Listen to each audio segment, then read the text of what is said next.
Rhapsody of realities आज Thursday 22 अप्रैल 2021। आज गुरुवार 22 अप्रैल।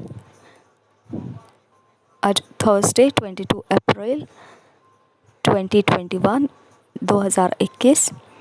आज रैप्सोडी ऑफ रियलिटीज़ में पास्टर क्रिस ओयाखिलोमे द्वारा जो वचन हमको सीखने को मिलता है, आज वचन है मार्क 11 चैप्टर 23 वर्स। मरकुस 11 अध्याय 23 वचन के आधार से आज का विषय है declare what should happen around you.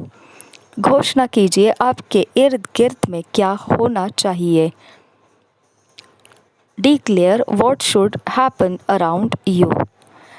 घोषणा कीजिए कि आपके इर्द गिर्द में क्या होना चाहिए। हम पढ़ेंगे मार्क 11:23। फॉर वेरीली आई से unto you that whosoever shall say unto this mountain, Be thou removed, and be thou cast into the sea, and shall not doubt in his heart, but shall believe that those things which he saith shall come to pass, he shall have whatsoever he saith. For verily I say unto you, that whosoever shall say unto this mountain, Be thou removed, and be thou cast into the sea, and shall not doubt in his heart, but shall believe that those things which he saith shall come to pass, he shall have whatsoever he saith. Mark 11:23। हम मरकुस रचित सुसमाचार 11 अध्याय का 23 वचन पढ़ेंगे। मैं तुमसे सच कहता हूँ कि जो कोई इस पहाड़ से कहे तो उखड़ जा और समुद्र में जा पड़, और अपने मन में संदेह ना करे, वरन प्रतीति करे कि जो कहता हूँ वह हो जाएगा, तो उसके लिए वही होगा। मरकुस रचित सुसमाचार 11 अध्याय 23 वचन। मैं तुमसे सच कहता हूँ कि जो कोई इस पहाड़ से कहे तो उखड़ जा और समुद्र में जा पड़, और अपने मन में संदेह न करे, वरन प्रतीति करे कि जो कहता हूँ वह हो जाएगा, तो उसके लिए वही होगा।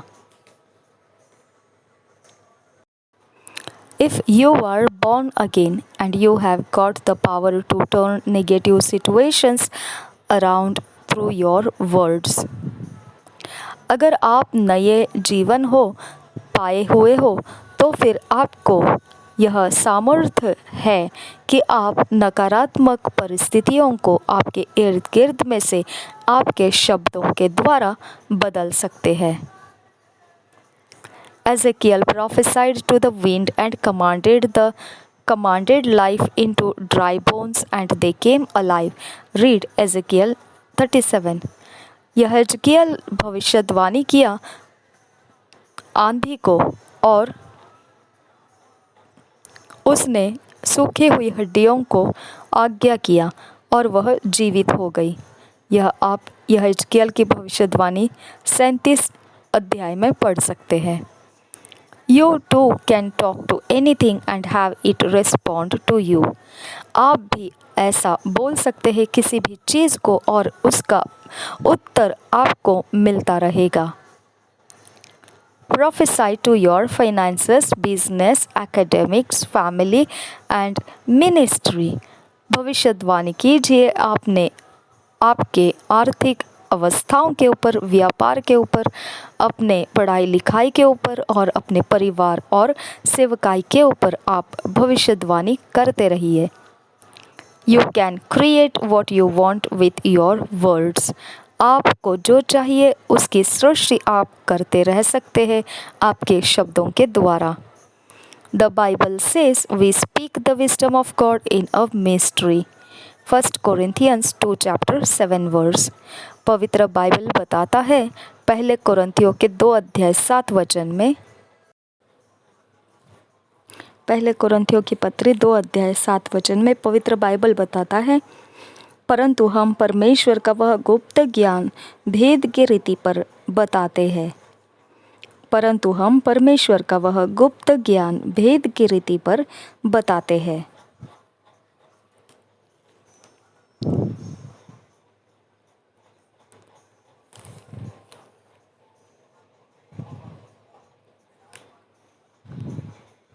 That means esoteric language. The world does not understand it, yet it's ordained by God to produce results for us. इसका मतलब यह है कि जो गुप्त ज्ञान है वह गुप्त भाषा में है और वह जगत नहीं समझ सकता है, और वह परमेश्वर की ओर से भले ही नियोजित किया गया है कि वह कुछ नतीजे को लेकर आना है, परंतु फिर भी जगत उसे समझ नहीं सकता है।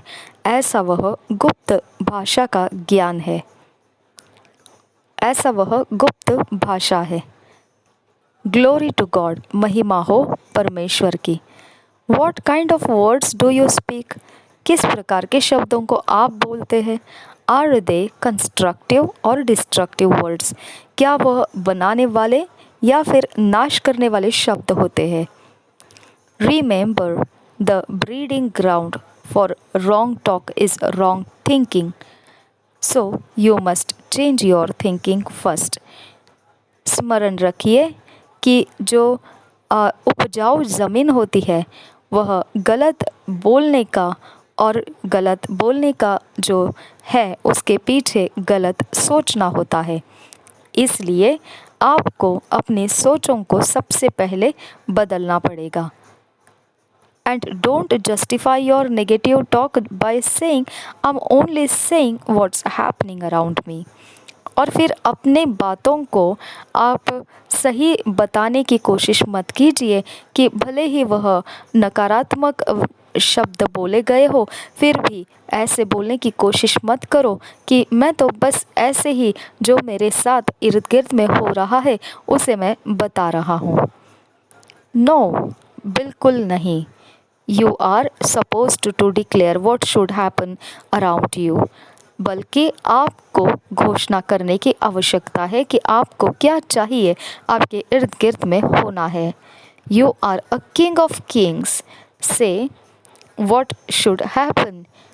तो आप वो बादशाह हो, और बादशाह, you are a king, kings say what should happen.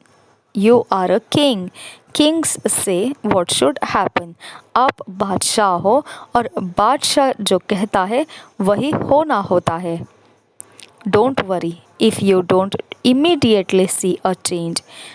परवाह न करें जब तुरंत आपको बदलाव दिख नहीं रहा है। Some things may not change outwardly right away, but rest assured that the moment you give the word, creation is set in motion. कुछ चीज़ें तुरंत आपको बाहरी तौर से बोलते ही बदलती नहीं दिखाई देगी, परंतु आप इस बात पर भरोसा रखिए और उस पर आप विश्राम कीजिए कि जिस घड़ी आपने शब्द बोल दिए तो सृष्टि को शुरुआत हो चुकी है, कार्यशील हो चुका है। Recall the tree Jesus cursed. उस पेड़ को याद कीजिए जो यीशु ने श्रापित किया। Read Mark 11 chapter 12 to 24 verse. आप मरकुस रचित सुसमाचार 11 अध्याय के 12 वचन से 24 वचन तक पढ़ सकते हैं। Outwardly everything looked the same, but the Bible says it withered immediately from its roots। बाहरी तौर से सब कुछ वैसा ही समान दिख रहा था, परंतु पवित्र बाइबल कहता है कि तुरंत वह अपने जो जड़ होती है उसमें सूख गया। As you release words of faith concerning your finances, job, business, ministry, academics, and so on, you will see many instant changes। जैसे ही आप शब्दों को विश्वास के संबंधित बोलना शुरू करेंगे अपने आर्थिक अवस्था के ऊपर, अपने नौकरी के ऊपर, व्यापार, सेवकाई, पढ़ाई लिखाई और ऐसे के ऊपर, तो आप बहुत ही जल्दी बहुत तेरे ऐसे तुरंत बदलाव को देख पाएंगे।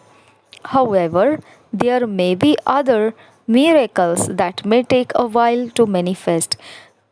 फिर भी हो सकता है ऐसा कि ऐसे और भी कुछ चमत्कार है जिनको होने के लिए, प्रकट होकर दिखाई देने के लिए कुछ समय लग सकता है. The time in between your declaration and its manifestation is not the time to give up or complain.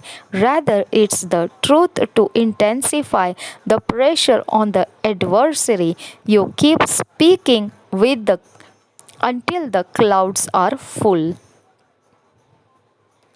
जो समय लगता है इस बीच कि आपने घोषणा किया और वह प्रकट होना है, यह जो समय ऐसा नहीं रहता है कि आपने बीच रास्ते में छोड़ देना या फिर उसके विषय में आपने शिकायतें करना, बल्कि वह समय एक बहुत ही गहरा दबाव आपके विरोधियों पर रखा हुआ आपने रखा होता है. और फिर आप लगातार बोलते हैं ताकि आप जब तक वह बादल पूरा भर न जाए तब तक आप बोल रहे होते हैं. The Bible says if the clouds be full of rain they empty themselves upon the earth. पवित्र बाइबल कहता है अगर वह बादल भर चुका हो तो वह अपने आप को खाली करने के लिए वह पृथ्वी पर उंडेला जाता है. Ecclesiastes 11 chapter 3 verse. हालेलुया. सबोपदेशक के 11 अध्याय के 3 वचन में हमने पढ़ा. हालेलुया.